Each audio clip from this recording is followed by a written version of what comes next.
Hello there. Welcome to episode 2 of my Let's Play Dishonored 2. Away the mark of the outsider. No more sorcery. Oh, I think the outsider will make his appearance soon enough. It's kind of... It's Dishonored. It's not Dishonored without the outsider, I feel. No point carrying this body. It's in here. A light pouch, some coins. What else have we got in here? Nothing. Protector. I can't believe Ramsey's a traitor. Afraid so, girl. Is Lady Emily all There's a right? coup underway. Emily is... she's imprisoned, for lack of a better word. You've got to get out of the tower. Maybe through Emily's safe room. There was a captain earlier today, down at the docks, looking for you. Get away and help Emily. I'm sorry, Captain Mayhew. Goodbye.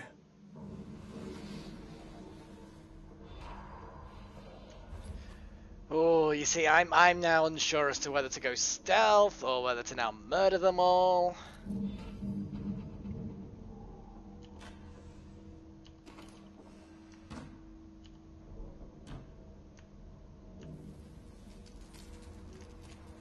You know how you get... Let's not play the harp when I'm trying to sneak around. That seems like a silly decision to make.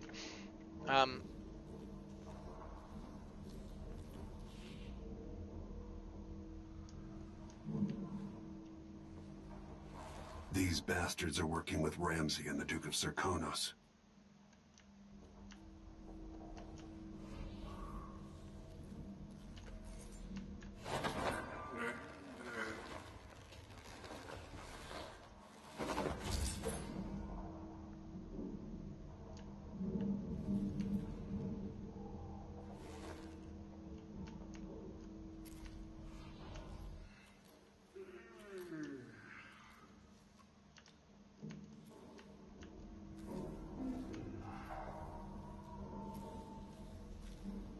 Really untidy library.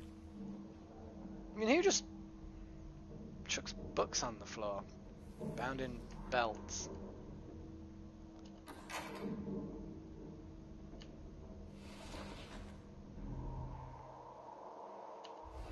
I was curious.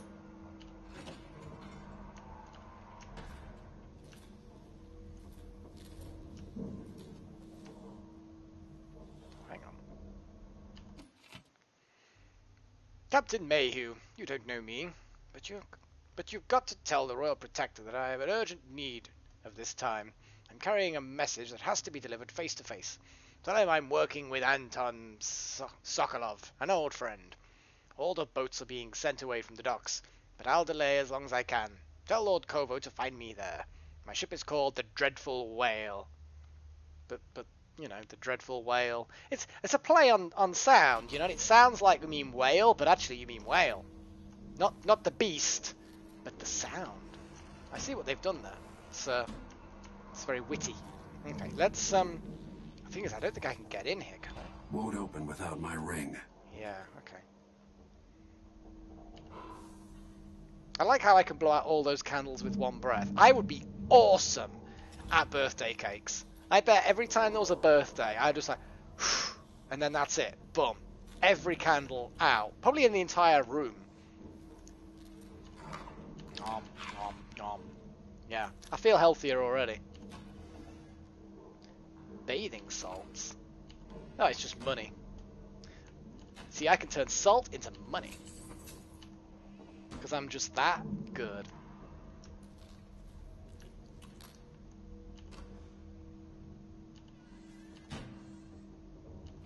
More bathing salts, apparently. No, nothing there.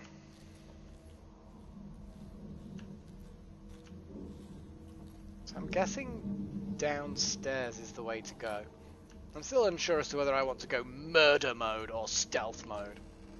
I would ask you guys to make the decision for me, but there's two problems with that. Firstly, as I said before, I've recorded the entire playthrough without posting any of it, so I will not by the time I get any replies to comments, it'll be too late. But secondly, I know you'll all just go murder. Well, no, I would say 90% of you will just go, yeah, kill everybody, they deserve it, because, you know... Oh my god, I'm going to inspect Jessamine this. had me drag one of these out to the lake for our picnic once. Time's long gone now. Well... Wow, look how many people got murdered.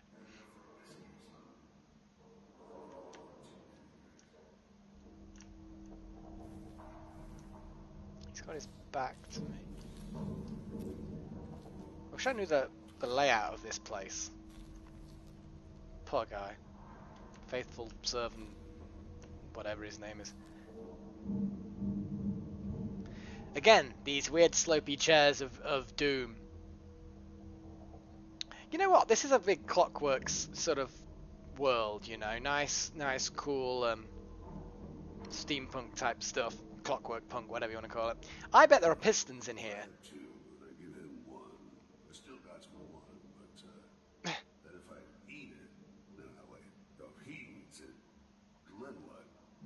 What's this guy on about? So these legs, front legs, probably could and just make the whole thing basically go vertical. Oh, hello.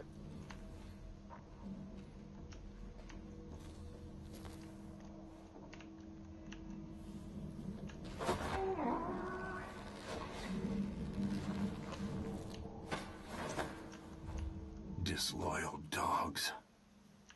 Maybe I should slaughter him like a dog. I'm going to put him in the chair, because even when he wakes up, he won't be able to get out of the chair. Because it's just too... it's let back too much. It's like a prison. Every time he leans forward to try and get out, he'll be like, ugh, I can't get out. I'm being an idiot. Dunwall citizens express shock and fear as yet another outspoken critic of Empress Emily Caldwin has met with a violent demise. The latest victim is none other than Echewald Boyle, notable entrepreneur and supporter of the arts. Boyle recently wrote an opinion piece harshly criticizing the Empress for what he called her slipshod style of governance and her willful neglect of duties. Authorities are convinced the Crown Killer is the culprit, given the gruesome details left at the crime scene. As Her Majesty's most outspoken adversaries fall one by one to this notorious assassin, we boldly ask, is it now the duty of the Royal Protector to murder all who dare criticize the throne? Yeah, well, whoever did murder them all, which, let's face it, is probably that crazy aunt, did a good job of making everybody distrust the existing governance.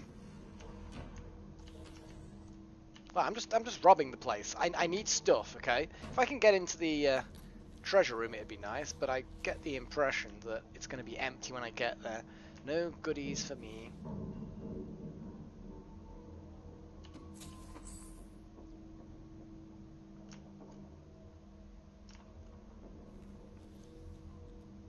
I'm just going to eat all the food, because I'm greedy. Surely I could just steal all these knives, forks and spoons for the cash. Are you seriously telling me that a load of, no doubt, silver cutlery is not going to be valuable enough to steal? Oh, I am disappointed.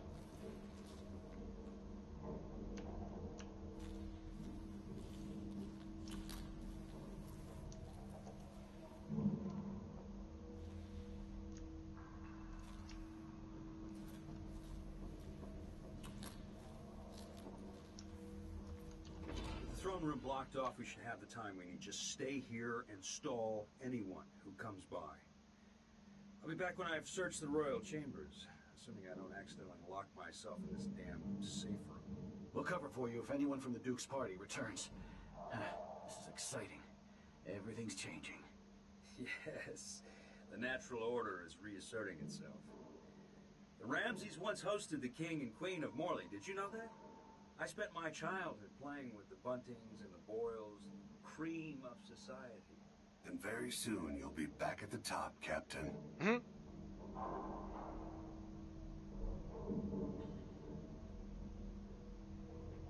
Is he coming this way? Oh, he's coming this way. Or not.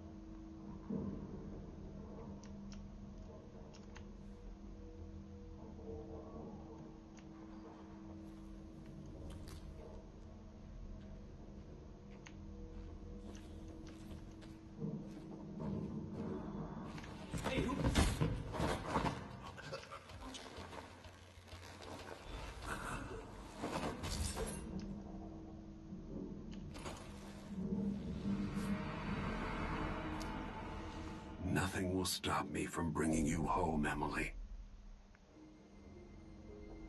Okay. I want to kill him, but I'm guessing the impression. I'll place him in the safe room. So, like, capture him, sort of, and lock him away in the safe room. Hey, that sounds like a good idea to me. But I like how the mission, it's like a two-tone mission, red and grey. Which implies to me that this is an important thing as to whether I let this guy live or whether I kill him. Is like a big kind of important turning point. Like maybe killing all these other guys actually doesn't make a difference. Killing or letting him live, that's like a key decision-making thing. Anton Sokolov made this lock.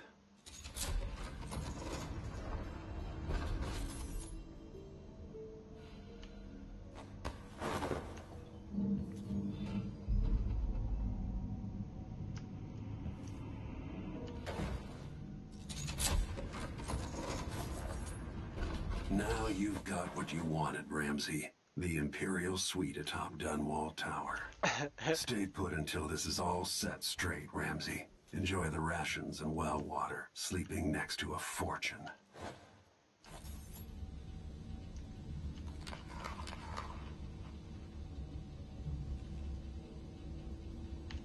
Oh, here we go.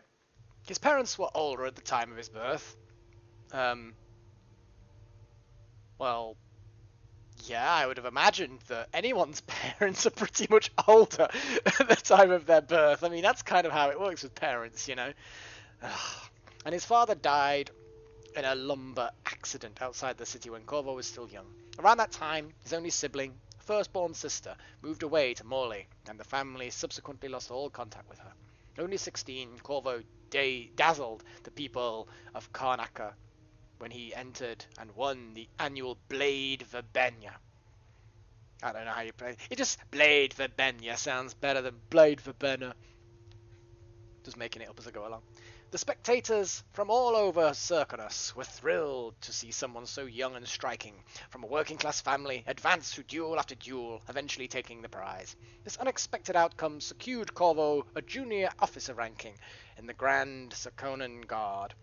As a soldier, he was involved in a number of conflicts against organized criminal groups, rogue city-states within Serkonos, and pirate bands along the chain of islands radiating east from Serkonos. Sent from his homeland at the age of 18 by the Duke of Serkonos, the Theodanis Abele, father of Luca Abele, I don't know, Corvo was assigned to serve the Emperor in Dunwall as a diplomatic gift. His Serkonan heritage made him a bit of an outsider in Dunwall, but the capital city must have seemed exotic and full of old-world mystery. A few months after he moved to Dunwall, it is recorded that Corvo received word that his mother had passed away several weeks after his departure from Karnaca. Ah, mummy daddy dead.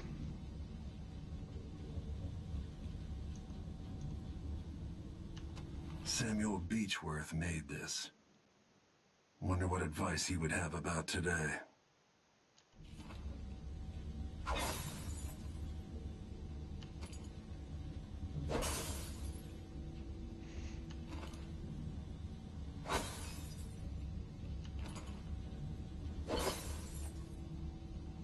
What?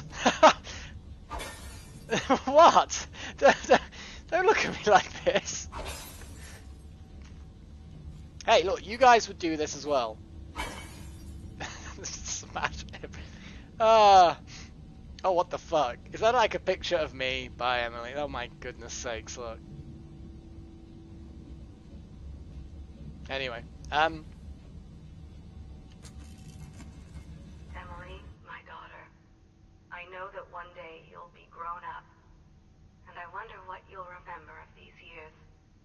Will you recall your time as a child with fondness? Or were there too many caretakers, formal dinners, and lessons about boring old history?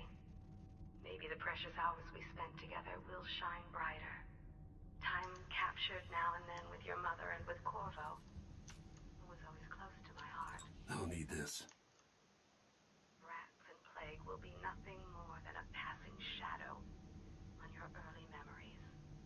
A crisis come and passed, weathered by your mother and her advisors. You'll sit on the throne someday, and will do well, I hope.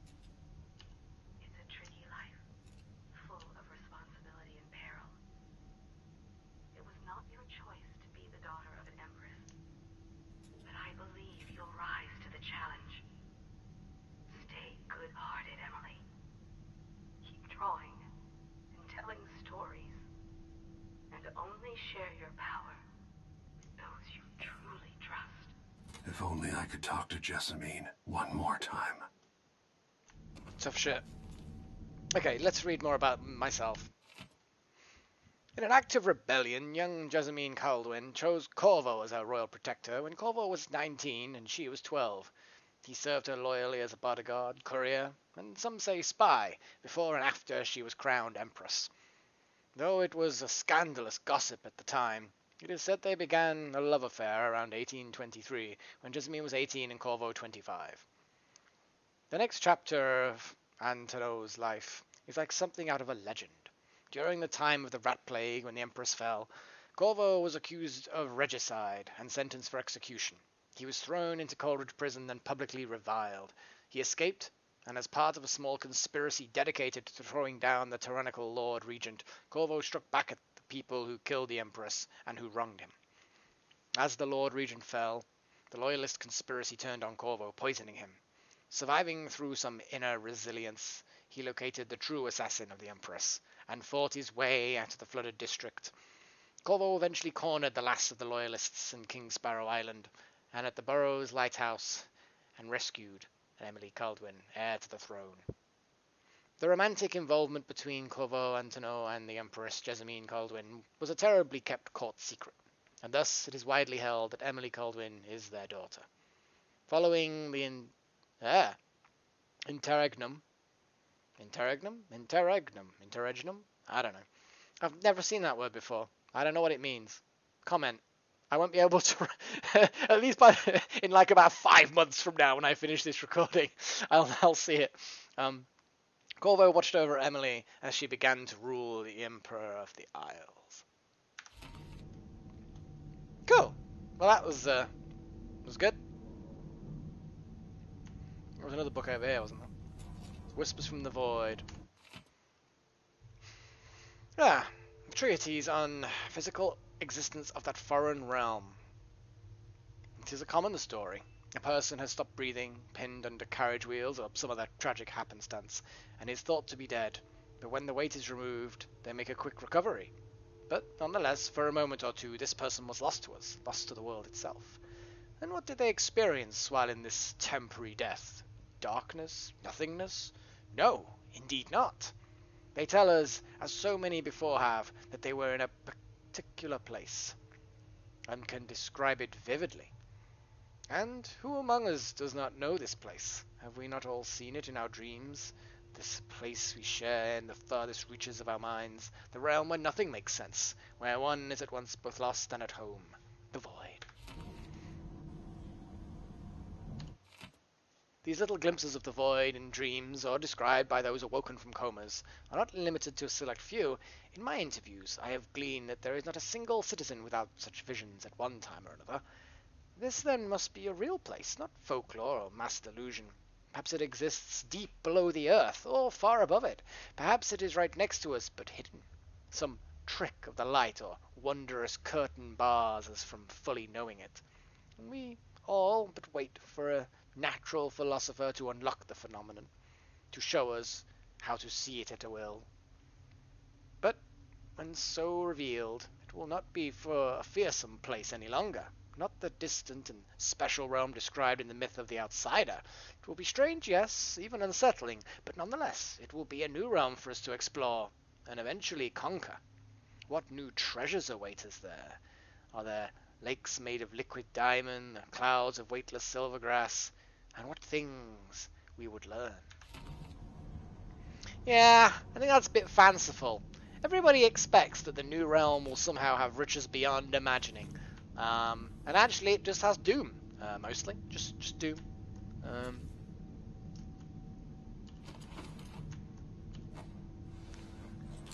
Yes, that'll do Out nicely. into the world once more. How many people had forgotten this mask? Why am I even wearing it again? That's what I want to know.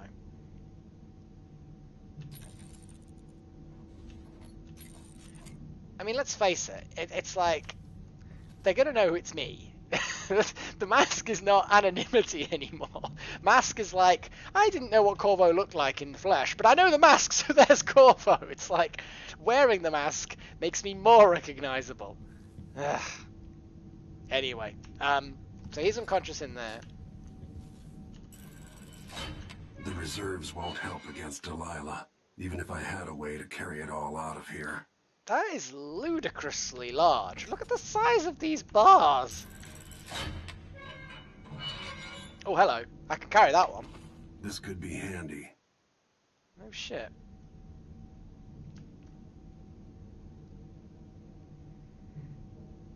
So is he sealed away in here now then? That other guy. Oh wow. So the whale oil somehow is like a, I don't even know what it is. What I don't like about these child drawings that people make is it's like adults cannot draw child drawings without it really obvious that an adult has drawn them trying to be a child.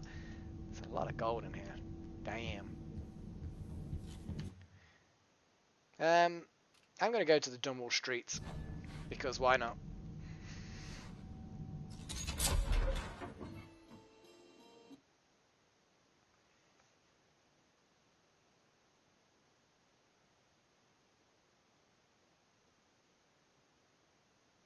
It's all starting to, I don't know, go well, go badly? I don't know. Until I understand this, I have to go into hiding. I should make my way to the docks. Yes, yes you should. There's that ship dude that wants to speak to us.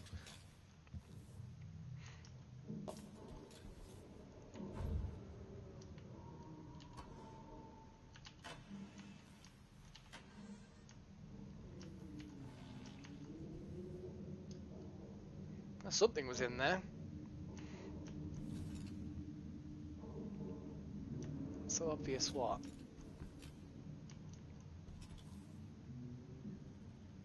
Oh, hello. Nom nom nom. Ah! Yeah. Toilets, I like the flushing toilet. The flushing toilet to me just seems much better than that. I mean, don't get me wrong. At least you're not, you know, crapping behind a bush or out of a window. And, yeah, and yes, people did used to crap out of windows. It wasn't that long ago either. But to be honest, the alternative of having human excrement in a bowl in your house, crapping out the window, probably preferable anyway. I wonder what's beyond this door. I wonder. Whatever could it be? Well, we're going to have to wait until next episode. So, until next time, cheerio.